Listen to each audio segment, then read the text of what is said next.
महाराष्ट्र के ठाणे में हुआ है दर्दनाक हादसा। यहां क्रेन गिरने से 14 लोगों की मौत हो गई है। 3 लोगों के गंभीर रूप से घायल होने की खबर है। ये ब्रेकिंग न्यूज महाराष्ट्र से मिल रही है। महाराष्ट्र के ठाणे में हुआ है ये दर्दनाक हादसा जिसमें 14 लोगों की जान चली गई। पुल निर्माण के दौरान क्रेन और स्लैब गिर गई। एनडीआरएफ की टीम रेस्क्यू अभियान में जुटी हुई है। दर्दनाक ये हादसा, पुल का निर्माण कार्य यहां चल रहा था और पुल निर्माण कार्य के दौरान क्रेन और स्लैब गिर गई जिसके नीचे दबकर 14 लोगों की जान चली गई। सूचना मिलते ही टीम्स मौके पर पहुंची। बताया जा रहा है कि कुछ लोग अभी और दबे हो सकते हैं। पुल निर्माण का कार्य यहां पर चल रहा था। कैसे क्रेन गिर गई, क्या ये लापरवाही से जुड़ा हादसा है, ये भी सवाल है। लेकिन दर्दनाक मौत 14 लोगों की हो गई। निर्माण कार्य में ये लोग लगे हुए थे। मेरे साथ इस पर ज्यादा डिटेल्स के साथ अभिषेक शर्मा जुड़ गए हैं, हमारे संवाददाता। अभिषेक, बहुत दर्दनाक ये हादसा कैसे हुआ? क्या कोई चूक हो गई, क्या लापरवाही हुई जिस वजह से क्रेन और स्लैब गिर गई?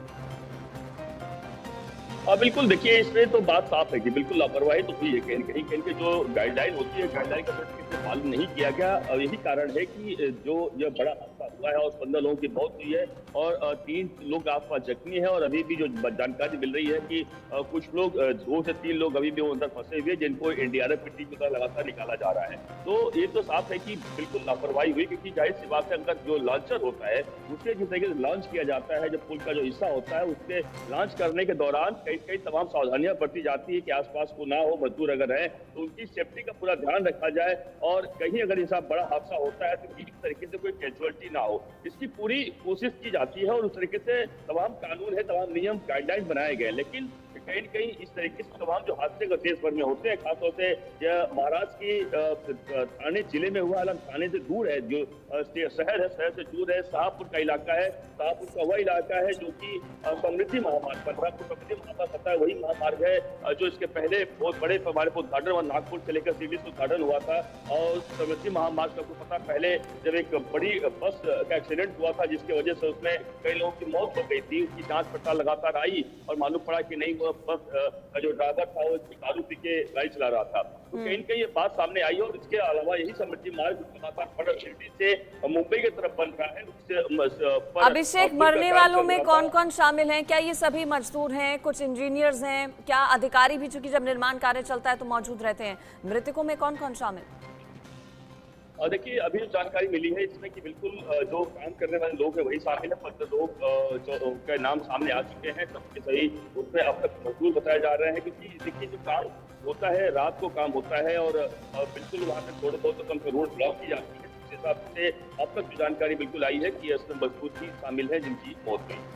बिल्कुल, सवाल ये भी कि आखिर इस हादसे का जिम्मेदार कौन है, ये बड़ा सवाल है। अभिषेक, ये तो सवाल है ही कि जिम्मेदार कौन, लेकिन रेस्क्यू ऑपरेशन को लेकर भी डिटेल दीजिए। क्या कुछ और लोग ऐसे हो सकते हैं जो कि नीचे दबे हों? रेस्क्यू ऑपरेशन कितनी देर तक और चलेगा? देखिए एनडीआरएफ की टीम तुरंत मौके पर पहुंची हुई है। एनडीआरएफ की टीम लगातार काम कर रही है। जो गर्डर होता है, जो लॉन्चर होता है, जो गिरा हुआ है और उसको लगातार काटने का काम, लगातार उसको हटाने का काम लगातार चल रहा है, ताकि उसके नीचे अगर जो जानकारी एनडीआरएफ की तरफ से दी गई है कि उसमें 4 से 5 लोग अभी भी दबे हुए हैं, उनको लगातार निकालने का काम चल रहा है और जल्द से जल्द निकाल लिया जाएगा। इस बात की जानकारी पुलिस और तमाम आला अधिकारी मौके पहुंचे हुए हैं, दे रहे हैं, क्योंकि वहाँ के डीसीपी इलाके के हैं पहुंचे हुए हैं। एनडीआरएफ की टीम लगातार पहले से पहुंची है, लोकल जो लोग हैं वह मदद कर रहे हैं, तो जल्द से जल्द उन्हें भी निकाला जाएगा। और क्या अब देखना होगा कि क्या वो चूंकि इंजर्ड होते हैं या फिर उनको कितनी चोट आती है। एक बड़ी बात है कि जल्द उन्हें अच्छे तरीके से निकाल लिया जाए, कम से कम वो कैजुअलिटी अधिक ना हो। अब तो यह एक बड़ी घटना बिल्कुल अपने आप में है। और जैसा कि कह रहा हूँ कि जो हालांकि शुरुआती दौर में जानकारी जो आ रही है कि इसमें लापरवाही की बात सामने है, बिल्कुल अब चूंकि जो कॉन्ट्रैक्टर को काम दिया जाता है, कॉन्ट्रैक्ट पर क्या कार्रवाई गवर्नमेंट करेगी, किस तरीके से होगा, यह बड़ा बात है। और यह अपने आप में एक बड़ी जरूर लगातार एक अभिषेक, एग्जैक्ट कितने बजे किस वक्त ये हादसा हुआ?